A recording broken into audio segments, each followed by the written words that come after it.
கறி குழம்பு வச்சு எப்படி ஆம்லேட் போடுறது அப்படிங்கிறது வந்து பார்க்கலாம். நான் அதுக்கு கொஞ்சம் சிக்கன் கிரேவி எடுத்து வச்சுருக்கேன். சும்மா 2 பீஸ் போட்டு எப்பவும் ஒரே மாதிரி ஆம்லேட் போடாமல் இந்த மாதிரி போடுங்க, நல்லா டேஸ்ட்டாக இருக்கும் சாப்பிட்றதுக்கு. இப்போ நான் வந்து ஒரு பெரிய வெங்காயம் வந்து ஒரு மீடியம் சைஸ் வெங்காயம் கட் பண்ணி வச்சுருக்கேன். நான் 2 முட்டையில் போட போகிறேன். வெங்காயத்தை வந்து நல்லா நைஸாக அரிஞ்சுக்கிறேங்க. ஒரு பச்சை மிளகாய் சின்னதாக கட் பண்ணியிருக்கேன், கொஞ்சம் கருவேப்பிலை, கொஞ்சம் கொத்தமல்லி. இதுக்கு வந்து உப்பு மாத்திரம் வந்து கம்மியாக சேர்த்துக்கிறோங்க, ஏன்னா நம்ம வந்து ஆல்ரெடி கிரேவியில் இருக்கோம். நல்லா வெங்காயமும் இதுவும் நல்லா பிசைஞ்சு விட்டுக்கிறோங்க. இது நல்லா காரமாக இருக்கும் உங்களுக்கு. நம்ம என்ன கிரேவியில் இருக்க காரம், இதில் போட்டிருக்க பச்சை மிளகாய் எல்லாமே நல்லாயிருக்கும்.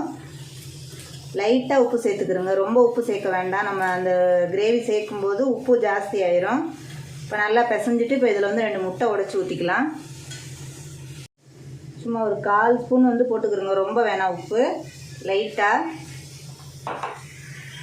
இப்போ நான் இது வந்து 2 முட்டைக்கு வந்து நான் ஒரு பெரிய வெங்காயம் எடுத்திருக்கேன், அதாவது ஒரு நார்மல் சைஸ் வெங்காயம். அது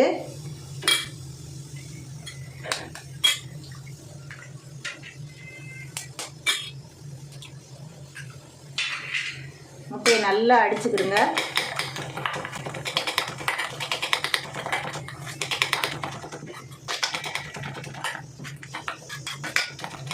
இப்போ நம்ம ஆல்ரெடி கிரேவியில் வந்து எல்லாமே போட்டிருக்கோம், மிளகு இதெல்லாம் போட்டிருக்கோம். அதனால் இதுக்கு வந்து மிளகு தேவையில்லை. நம்ம எடுத்து வச்சுருக்க கிரேவியை மாத்திரம் அதில் போட்டு நல்லா வந்து மிக்ஸ் பண்ணிக்கலாம். நான் இதில் வந்து நான் சிக்கன் பீஸோடு சேர்த்து எடுத்து வச்சுருக்கேன். நீங்கள் மட்டன் எதில் வேணாலும் இது வந்து செய்யலாம்.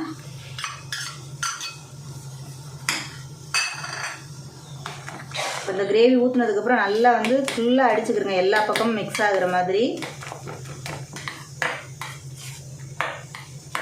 நல்லா காரமாக சூப்பராக இருக்கும் இது சாப்பிட்றதுக்கு. தயிர் சாதம், உங்களுக்கு ரசம், இதுகளுக்கு சாப்பிட்றதுக்கு அவ்வளோ டேஸ்ட்டாக இருக்கும். நல்லா அடிச்சுக்கிட்டிங்கன்னா நல்லா சாஃப்டாக இருக்கும் ஆம்லேட்டு. இப்போ இதை அடித்து நம்ம தோசைக்கல்ல அதை ஊற்றி எடுத்துடலாம்.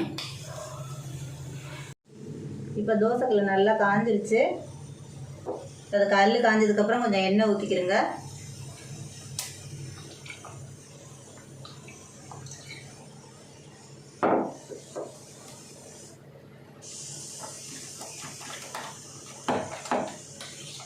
இப்போ நம்ம எடுத்து வச்சுருக்கதை அதை அப்படி அடிச்சிருக்க முட்டையை வந்து ஊற்றிடலாம்.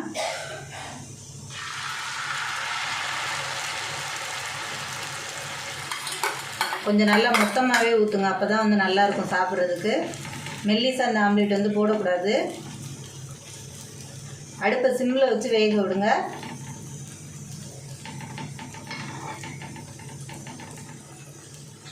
இப்போ இதை நல்லா வேகட்டும், நம்ம வந்து திருப்பி போட்டுக்கலாம்.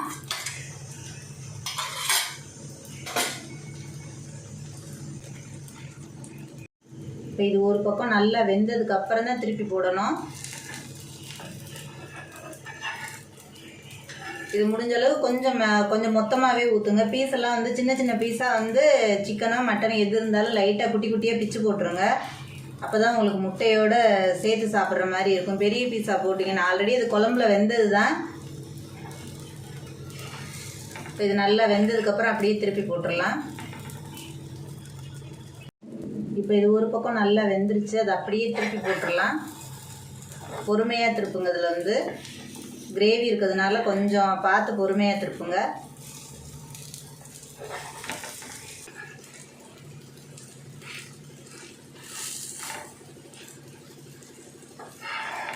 ஆம்லேட் கொஞ்சம் பெருசாக இருக்கிறதுனால திருப்புறதுக்கு கொஞ்சம் கஷ்டமாக இருக்கும் உங்களுக்கு. நீங்கள் கொஞ்சம் சின்ன சின்னதாக வந்து ஊற்றிக்கிறங்க.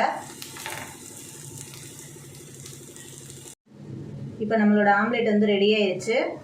இப்போ இதை வந்து எடுக்கும்போது இதை 2ஆக கட் பண்ணி இதை வந்து எடுத்துக்கிறோங்க. ஏன்னா நம்ம ரொம்ப பெருசாக போட்டதுனால எடுக்கும்போது கிரேவி இதில் நிறைய ஊற்றி இது பண்ணுங்க. நீங்கள் முடிஞ்ச அளவுக்கு வந்து சின்ன சின்ன ஆம்லேட்டாக போட்டுக்கிறோங்க, கொஞ்சம் மொத்தமாகவே போடுங்க.